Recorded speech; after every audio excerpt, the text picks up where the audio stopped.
नमस्कार हिंदुओं, ओम नमः शिवाय। आज की महाशिव पुराण की इस कथा में एकादशी व्रत का महात्म्य जानेंगे। एकादशी तिथि सब तिथियों में श्रेष्ठ तथा उत्तम है। शिव जी को दोनों पक्षों की एकादशी प्रिय है। शुक्ल पक्ष की एकादशी में अन्न जल रहित होकर व्रत धारण करना चाहिए। उसकी विधि यह है कि प्रातः काल उठकर नियम पूर्वक स्नान तथा शिव जी का पूजन करें। पूरा दिन शिव जी के भजन कीर्तन में बिताएं। संध्या के समय पुनः स्नान करें तथा शिव जी का पूजन कर उन्हें प्रसन्न करें। शिव जी को प्रसन्नता प्रदान करने के हेतु गाल बजाएं तथा आरती उतारें। कृष्ण पक्ष की एकादशी में संध्या समय भोजन करना तथा शुक्ल पक्ष की एकादशी में निर्जल रहित उचित है। परंतु यदि दोनों ही पक्षों में निर्जल व्रत धारण किया जाए तो उसका फल और अधिक शुभ हो जाता है। अस्तु इसे कभी भी नहीं त्यागना चाहिए। एकादशी का व्रत रखने वाला मनुष्य संसार में संपूर्ण भोगों को भोगकर अंत में शिवपुरी को प्राप्त करता है। इस संबंध में यह कथा कुछ इस प्रकार है। सूर्यवंशी राजा मानधाता ने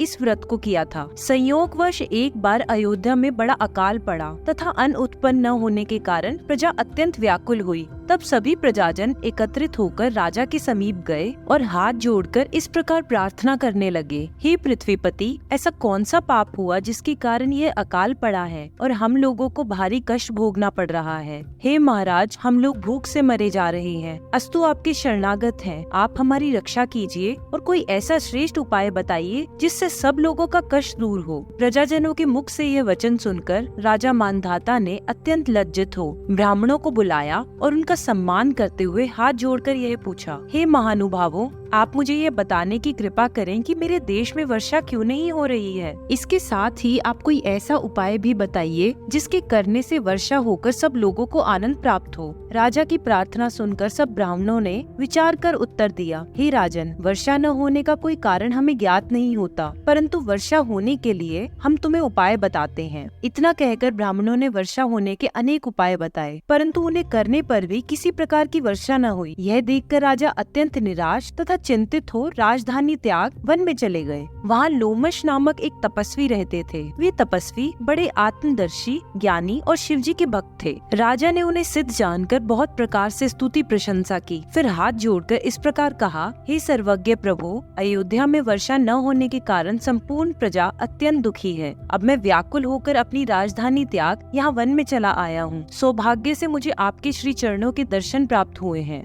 आप कृपा करके कोई ऐसी युक्ति बताइए जिससे वर्षा हो। राजा की प्रार्थना सुनकर लोमश ऋषि ने उत्तर दिया, हे राजन, भगवान सदाशिव की कृपा से मैं तुम्हें वर्षा होने का एक सरल उपाय बतलाता हूँ। तुम्हें उचित है कि तुम अपनी संपूर्ण प्रजा सहित एकादशी का व्रत धारण करो और भगवान सदाशिव का पूजन करो। इस व्रत में शिव जी का पूजन करने के पश्चात ही भोजन करना चाहिए। ऐसा करने से तुम्हारे राज्य में अवश्य वर्षा होगी। लोमश मुनि के ये वचन सुनकर राजा अत्यंत प्रसन्न हो अपनी राजधानी को लौट आए। फिर उन्होंने अपनी प्रजा सहित एकादशी व्रत धारण किया। उसके प्रभाव से खूब वर्षा हुई और संपूर्ण प्रजा का दुख दूर हो गया। ऐसा है एकादशी व्रत का महात्म्य।